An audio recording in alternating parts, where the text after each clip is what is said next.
32절을 다시 한번 읽어보겠습니다. 시작.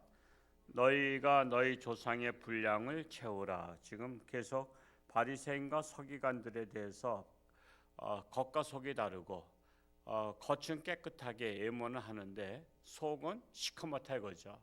그런 위선자들이라고 하면서 이런 자들에게 말씀을 하는 거예요. 너희가 너희 조상의 분량을 채우라. 이 바리새인들과 서기관들의 죄는 조상 때부터 이어져 왔던 것인데 조상의 죄를 너희가 마무리 지으라고는 냉소적인 말씀입니다.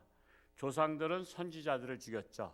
근데 너희들은 나를 죽일 것이다. 이걸 지금 비유로 다 말씀한 거예요. 지금 바리새인과 서기관들이 예수님을 고발해서 죽게 만들잖아요. 결국 죄가 차면 심판의 때가 오다는 것입니다. 결국 선지자들을 죽이고 나를 죽이면 결국 나라는 망한다는 거예요. 결국 심판의 때가 온다는 것입니다. 그래서 이스라엘은 하나님의 아들 예수님을 죽인 후에 40년 후에 멸망했습니다.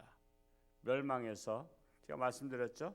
예루살렘 성에 피신해 있던 100만 명, 109만 명 중에서 100만 명을 죽여버립니다. 창으로 찔러 죽이고 매대기 쳐서 죽이고, 그리고 나머지들은 끌고 갑니다. 로마로 끌고 가요. 그러면서 이스라엘이 몇 년 동안 없어지냐면 2000년 동안 없어집니다. 2000년 동안 나라 잃은, 그래서 그들을 갖다가 다른 나라에 가서 유리방어하는 자들을 디아스포라라고 하죠. 그래서 2000년 지난 후에 유엔에서 나라를 다시 세워주죠. 그때 팔레스타인 사람들이 가나안 이스라엘 땅에 살고 있었어요. 근데 2000년 만에 나라를 찾으니까 이게 난리가 난 거예요. 그래서 팔레스타인은 지금도 계속 싸울 수밖에 없는 거예요. 여러분 생각해 보세요. 여러분의 집이 땅을 사가지고 잘 꾸며서 잘 살고 있는데 2000년 전에 살던 사람의 자손이라고 하면서 이 땅을 내놓으라면 주겠어요? 2000년 아니라 200년 전에 살던 사람의 땅인데 내가 자손이라고, 이 땅은 그래서 우리 조상의 땅이니까 내 땅이라고 내놓으라 하면 여러분의 집 내놓겠냐 이거예요. 근데 그것도 참 이스라엘 나라 다시 2000년 만에 찾은 것도 기적입니다. 기적이에요. 그래서 지금 이스라엘 나라 다시 찾으니까 팔레스타인 사람들이 2000년 동안 살아왔거든. 근데 나라를 내놓으라고 딴 데로 가서 살라니까 갈 데가 어디 있어. 그러니까는 계속 싸울 수밖에 없는 거예요. 분쟁할 수밖에 없는 거예요. 그러니까 우리가 잘 못하면요, 나 하나 때문에 내 자자손손이 늘 싸우면서 살 수 있어. 그러니까 항상 모든 것은 자기 책임만은 아니야. 조상의 책임도 있고 내 책임도 있고 내 자손들의 책임도 있는데, 내가 잘못한 것은 내 자손에게 피해를 봐요. 예를 들어서 자녀들을 잘 양육시켜 놓고 재산도 물려주고 죽으면 자손들은 공부도 했겠다, 재산도 있겠다. 그럼 편안하게 살잖아요. 그런데 내가 빚만 물려주고 공부도 못 시켰어. 그러면 재산도 없는 데다가 공부도 못 시켜서 갈 데도 없어. 그러면 거지 생활하는 거잖아요. 그러면 거지 생활하는 그가 잘못이냐? 그가 조상으로부터, 부모로부터 물려받은 게 아무것도 없고 공부도 못 시켰기 때문에 거지 생활하는 거란 말이에요. 그러니까 그의 불행은 그의 자신만의 잘못이 아니라 부모로부터 물려받은 가난과 그런 어려움이란 말이에요. 근데 재산을 물려받고 공부도 채고 외국까지 유학 갔다 오고 그냥 그렇게 했으면 어디서든지 불려가잖아요. 그러니까 그가 잘해서 하는 것이냐? 아니에요. 부모가 뒷받침을 해줬기 때문에 그런 거잖아요. 그러니까 여러분, 자식들의 행복은요, 부모에게 달려 있어요. 부모에게. 그래서 우리가 자손들이 복을 받을 수 있도록 그런 밑바탕을 잘 깔아줘야 돼요. 그래야만 자손들이 복을 받는 거예요. 망하는 것은 순간이지만 회복은 그렇게 쉽지 않은 것입니다. 33절 말씀 읽어봅니다. 시작. 뱀들아, 독사의 새끼들아, 너희가 어떻게 지옥의 판결을 피하겠느냐? 바리새인과 서기관들을 뱀으로 비유했어요. 독사로 비유했습니다. 결국 하나님의 심판을 피할 길이 없다라는 것입니다. 34절 말씀 읽어봅니다. 시작. 그러므로 내가 너희에게 선지자들과 지혜 있는 자들과 서기관들을 보내매 너희가 그 중에서 더러는 죽이거나 십자가에 못 박고 그 중에서 더러는 너희 회당에서 채찍질하고 이 동네에서 저 동네로 따라다니며 박해하리라. 자, 그래서 바리새인들과 서기관들을 뱀으로 비유하면서 이리 피하고 저리 피하도 심판을 피할 길이 없을 뿐만 아니라 망할 자는 망할 짓만 골라서 한다는 거예요. 망할 자는 망할 짓만 골라서 합니다. 결국 망하는 길로 가는 것입니다. 그래서 선지자들과 지혜 있는 자들과 서기관들을 보냈지만 그들을 말씀을 들어야 되는데 듣기는커녕 그들을 죽이거나 그들을 고문했고 그들을 채찍질했습니다. 결국 그들에게 기회가 와도 기회를 잡지 못했어요. 여러분, 기회를 잡지 못하면 뭐가 오죠? 위기가 와요. 위기가. 여러분, 기회를 놓치면 위기가 옵니다. 우리 축구에서도 보죠. 축구에서 막 그냥 골을 넣으려고 이렇게 했다가 골을 못 넣는데 상대방이 그때 공격으로 다 왔어요. 그냥 골 하나 넣자고 공격으로 다 왔는데 그냥 골키퍼가 잡고서는 볼을 뻥 지르니까 한 사람이 치고 나가서 수비가 아무도 없는 데서 가서 골을 넣잖아요. 그러니까 기회를 잡았을 때 기회를 놓치면 반대로 위기가 오는 거야. 그래서 우리는 축구를 통해서 인생 경험을 하는 거야. 우리 인생에 하나님께서 복 주실 기회가 있어. 근데 그 복 주실 기회를 잡지 못하면 그때는 어떻게 돼요? 위기가 오는 거야. 위기가. 그래서 우리가 복 주실 기회를 놓치지 말고 붙잡자라는 것입니다. 그런데 망할 자는 악한 짓만 골라서 하다가 위기를 당합니다. 결국 35절 읽어볼까요? 시작. 그러므로 의인 아벨의 피로부터 성전과 제단 사이에서 너희가 죽인 바라가의 아들 사가랴의 피까지 땅 위에서 흘린 의로운 피가 다 너희에게로 돌아가리라. 그 피는 자기에게로 돌아간다는 거예요. 남을 죽이면 내가 죽습니다. 여러분, 때로는 남 죽이고 싶을 때가 있잖아요. 화가 나서. 근데 죽여보세요. 내가 죽는 거예요. 내가 망하는 거예요. 그래서 남을 살리면 내가 사는 것입니다. 그래서 우리는 남을 살리는 자가 돼서 결국 내가 사는 길로 가는 것입니다. 우리가 나라를 위해서 기도하면 내가 내 기도하기도 바쁜데 나라를 위해서 기도할 게 뭐 있냐. 나라가 살면 덩달아 내가 사는 거 아시죠? 나라가 살면 내가 덩달아 사는 거예요.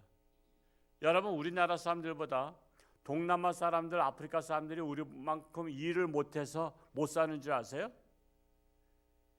그 나라에는 나라의 지도자들이 없어요. 지도자가 나라를 살릴 만한 지도자가 없다 보니까 죽어라고 일해봤자 하루에 1,000원, 2,000원, 몇천 원밖에 못 버는 거야. 여러분, 중국에서 대학교 나와봤자 100만 원 못 받아요. 월급. 보통 60만 원 그 정도 받는다 그러죠.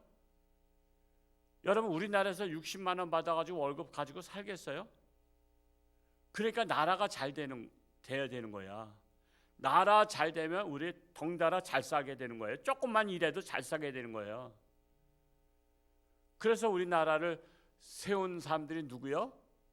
자유주의 대한민국을 세운 사람이 이승만 박사고, 그리고 박정희 대통령 때 산업화 경제 일으켰잖아요.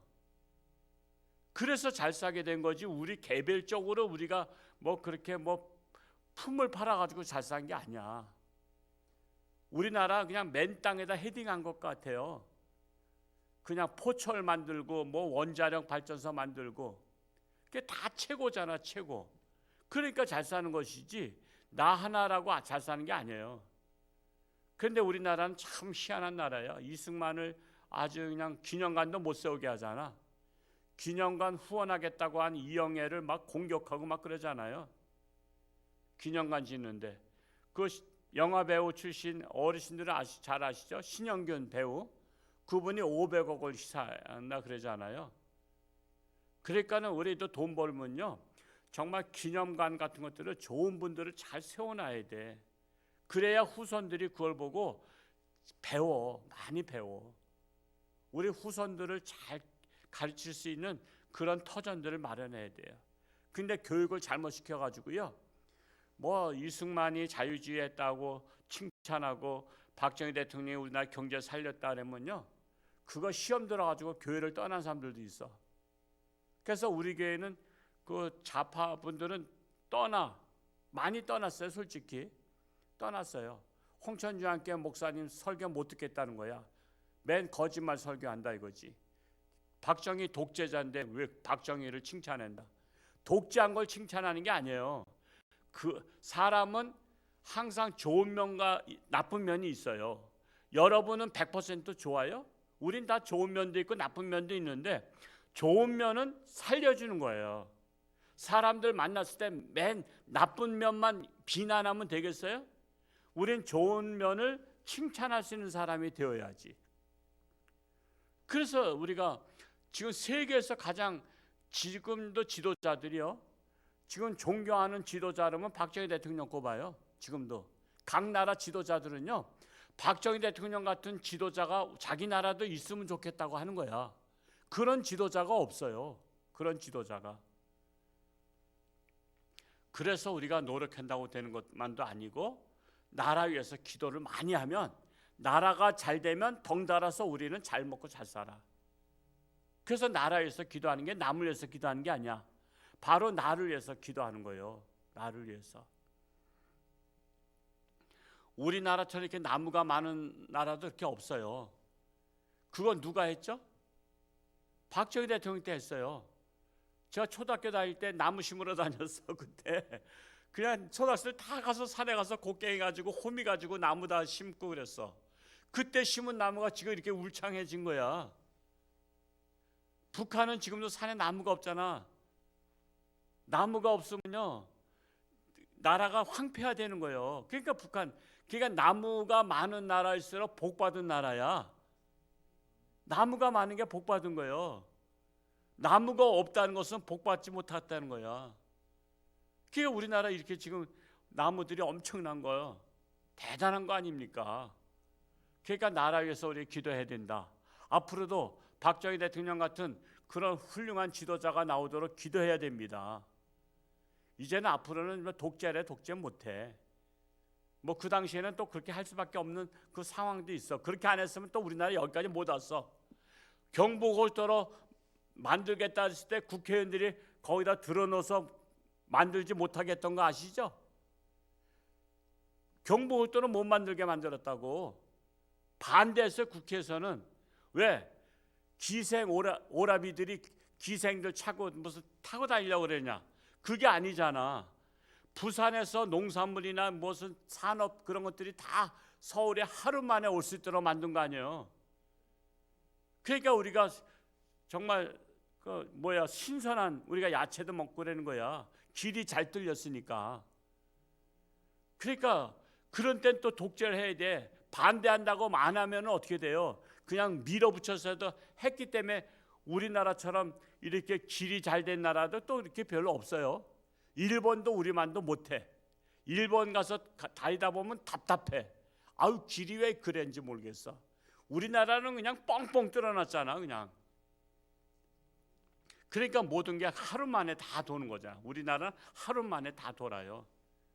그래서 우리가 위대한 지도자가 나오도록 기도해야 되는 것입니다. 36절 읽고 마칩니다. 시작. 내가 진실로 너희에게 이르노니 이것이 다 이 세대에 돌아가리라. 자, 자기뿐만 아니라 다음 세대까지 심판을 받게 된다는 거예요. 심판을 받게 된다. 심은 대로 거둔다 그랬어요. 악을 심으면 악을 거둡니다. 그래서 이스라엘 나라는 바리새인과 서기관들이 지도자들이 그냥 지도자가 중요한 거야. 지도자들이 악을 심었더니 40년 후에 로마 위에서 멸망당해서 2000년 동안 유리방황했습니다. 그러니까 우리는 선을 심어야 돼요. 선을. 그래서 우리가 선을 심어야 그 선을 심은 것이 자손에게도 돌아가요. 우리 후손들에게. 그래서 우리는 끊임없이 할 수만 있으면 기회 있는 대로 선을 심어서 정말 하나님의 복을 받는 저와 여러분, 우리나라 한국교회 될 수 있기를 축복합니다. 오늘 하루도 승리하시고, 오늘 2단 세미나 하는데 오실 분들은 권사님에게 확인을 주시면 우리 식사 예약에 도움이 되겠습니다. 10시 반입니다. 기도하겠습니다. 할렐루야. 고맙고 감사하신 아버지 하나님, 오늘도 새날 주시니 감사합니다. 오늘 하루도 하나님과 동행하며 승리하는 복된 날 되게 하여 주옵소서. 특별히 오늘 청년의 날인데 청년들이 정신을 차리고 깨어 기도하기 원합니다. 청년의 때에 새벽을 깨우며 나라를 위해서 세계를 품고 기도하는 청년들이 일어나야 다음 세대가 부흥이 됩니다. 우리 홍천중학교 청년들이 참으로 하나님 성령 받고 변화받아 정말 이 시대의 일꾼들로 자라갈 수 있도록 저들을 축복하여 주옵소서. 오늘 또한 2단 세미나 할 때 악한 사탄막이 틈타지 못하게 하시고, 또한 우리가 제대로 배워서 우리가 흔들리지 아니하며 견고한 신앙으로 나아갈 수 있기를 원합니다. 아직도 육신의 질병으로 고통 속에 있는 사랑하는 교우들을 불쌍히 여기시고 하나님의 능력의 손길로 안수하사 깨끗함 받으며 건강해서 하나님 영광 위에 살게 하여 주옵소서. 그리고 도리어 화가 복이 되는 놀라운 축복의 역사 일어나게 하여 주옵소서. 예수님의 이름으로 감사하며 기도하옵나이다. 아멘.